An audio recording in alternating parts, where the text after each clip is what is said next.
Hello, this is Edwin from BT10, and I'm here with a new deck profile, and this time it's going to be about Jewel Knights. They made a debut in BT10.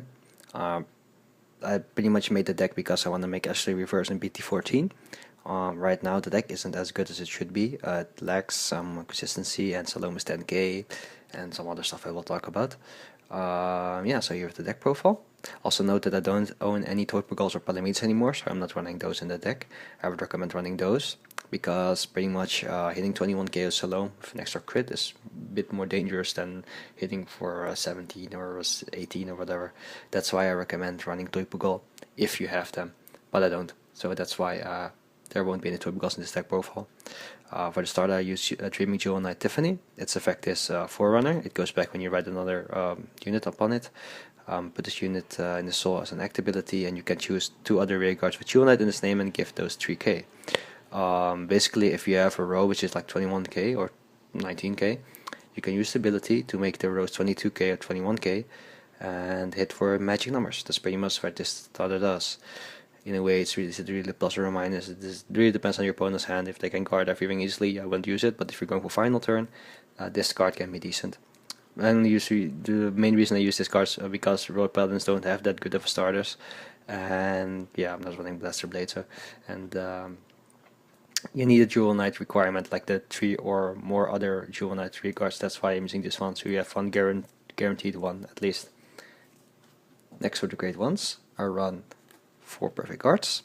Well, basically for all the OP abilities, Content Buster Crit, Offred, big ass numbers, Dauntless Drive, whatever.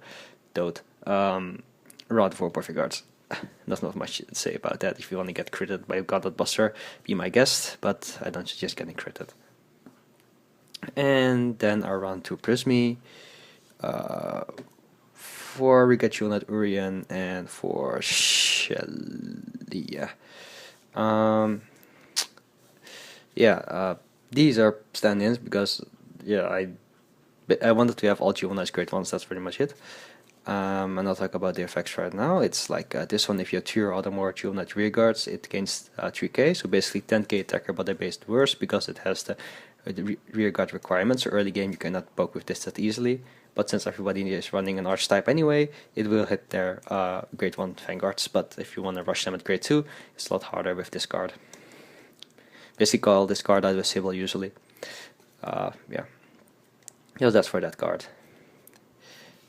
And for Urian, it's the counterblast one for gain 1k, so it's the 7k base. I don't run Marin because this higher your chance of getting a special counterblast. That's why. You'll see at the trigger lineup why I'm running Urian instead. And to Prismy, it's basically if you have 3 or other more Jewel Knight rear guards, you can drop 1 card, draw 1 card. So it's like the Seal Dragon one, but a bit worse because this has the worst requirement because the other one your opponent has grade 2, and you can fix that by retiring with Corridor, for example. But with this one you can't, so that's why this one is a bit worse. But I wasn't making full Jewel Knights grade 1, so why not use that one, right? And next for the trigger lineup, I run 4 heal, 4 draw, 4 Epona crit, and 4 other Jewel Knight crits. Reason I'm running the 4 crits from Epona is because I don't want to run stands, nothing really good to stand, and all the others just Jewel Knights. In BT14 they get another crit, I think, so it's a bit better to run 8 Jewel Knights crits, and then you have like full 16 Jewel Knight triggers, but right now you can't, so that's why. Not much to explain about the other triggers because that's pretty much it. I mean, I wouldn't suggest running non-Jewel Knight triggers, so that's why I'm running this trigger lineup. Next for the grade 2s, I'm running 3 Sybil, 4 Tracy, and 4 Gallatin. The reason I'm not running 4 Sybil is because it's 8k base, and you don't want to get rushed that early, and also if you have to ride this one, it's kind of crap. I mean, 8k. Jewel Knight should have gotten their 10k base Vanguard, that's why I'm running Gallatin. Also note that this is the only male in the whole deck, so yeah, he's the player of the deck. Gallatin for the win, even though he's wearing something in front of his eyes, but whatever. And Tracy is pretty much the same as the other one. If you have 3 or more other Jewel Knight rearguards, it gains 3k, so 12k attacker, with a worse requirement because of the arch type. Yeah, they should have just have the same like the Eradicate, like Spark Rain or Fallon, but they don't. Sibyl's effect is when you call 2 rearguard or Vanguard circle, you can counter +2 and get any grade 1 or lower Jewel Knight from a deck called 2 rearguard.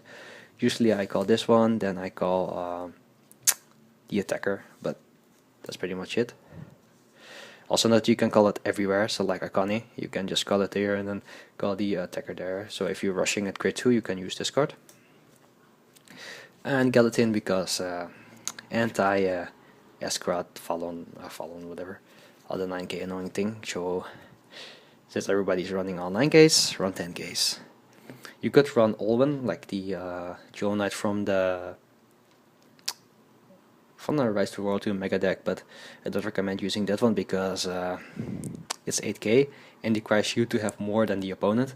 But yeah, if you're above a full field, it's going to suck. So that's why I don't recommend using that thing. And it's 8k base, so if you don't have an 8k booster and I'm not running any 8k boosters, it will be shit. So that's why I'm not running that one. And for the grade 3 lineups, I have for Salome and for Ashlei. And these two are SP. But yeah, not that they're worth much or anything, but I wanted to have Ashlei with SP. But Salome was just cheap, so I bought her as well. Ashlei's ability. Ashlei's the break right of this deck. And she attacks the Vanguard, gains +2k, so 13k base, can always hit cross ride. You have 8k booster, which I don't have, it will be 21k. A break right ability, if you ride another grade 3 upon it, like Ashlei itself for example, you gain 10k power and extra crit. Compared to some other effects, it's kind of crap, but I guess it's something really nice. And it's Ashlei. Ashlei is always nice. The art then. Its effect is mediocre compared to some other stuff, like most of the break cards right now minuses the opponent, at least for one card. This card does not do that in any way. It pretty well does if your opponent doesn't have a perfect card, but if they do have a perfect card, it's not a -1 anymore. And for Salome. Salome's ability is if you have 4 or more Jewel Knight rearguards, it gains +2000 and 1 critical. So it will be 12k, which is like an MLB-like effect. But MLB is 12k base when you have both assets, so on this one is not a 12k base. It loses the 2k power. That's why it's a bit worse. Its second ability is counter +2 Jewel Knights, and you can get any Jewel Knight card from your deck and cut it to rearguards. You can even call Ashlei, filtering your deck from grade 3s, which is too good, I guess. Also, you could combo it with like counter +2 and counter +2, but in a way, you can do it with this card alone, so you don't really need to call this one Sibyl. That's why. Yeah, it's pretty much that for the deck. Not much to explain about the tactics of the deck, just ride to grade 3 and use Salome's effect to tutor yourself, which is the Royal Paladin at its best, tutoring your field, instead of Gold Paladin, which is random calls for the win. And this deck can actually choose what to call, but they lack a bit of power compared to Gold Paladins because of that. But I think they should have made Salome a bit more powerful, but they didn't. Yeah. So it's pretty much complete the end of the deck profile. If you guys have any questions, please post them in the comment section below. And if you guys like our videos, please like and subscribe, and see you guys at the next video.